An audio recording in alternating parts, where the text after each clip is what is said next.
Hello hi. என்னென்னு சொன்னால், நான் இப்போ ஆஸ்திரேலியாவிலேருந்து கேட்குறேன்.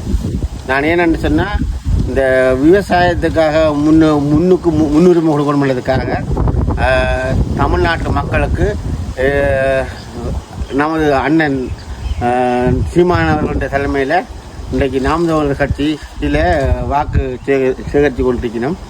இந்த முறை வருகின்ற சட்டசபை எலெக்ஷனில் விவசாய சின்னத்துக்கு வாக்களிக்கணுன்றதுக்காக நான் இந்த விவசாயம் செய்கிற மாதிரி மான்பட்டியோடு நின்று உங்களுக்காக, தமிழ்நாட்டு மக்களுக்காக அன்பாக, உறவோடு, பாசத்தோடு கேட்டுக்கொள்கிறேன்.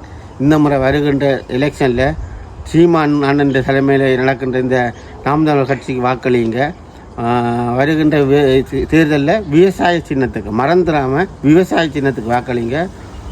உப்புட்டவரை உள்ளவரை நினை என்று சொன்ன மாதிரி நமக்கு சாப்பாடு போடுறது விவசாயி தான். அந்த விவசாயிக்காக நம்ம சாகும் வரைக்கும் நன்றி கடனாக இருக்கணுமா இருந்தால் அந்த விவசாய சின்னத்துக்கு வாக்களியுங்கள்.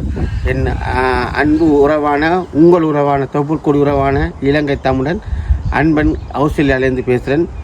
அனைத்து தாய் தமிழக மக்களுக்கும் அன்பாக கும்பிட்டு கெஞ்சி கேட்குறேன். இந்த முறை மாத்திரமாவது அண்ணன் சீமானை வாக்களித்து, நாம் தமிழர்களுக்கு வாக்களித்து ஆட்சி அதிகாரத்தில் அமர்த்துமாறு உங்களை அன்பாக கேட்டுக்கொள்கின்றேன். நன்றி, வணக்கம்.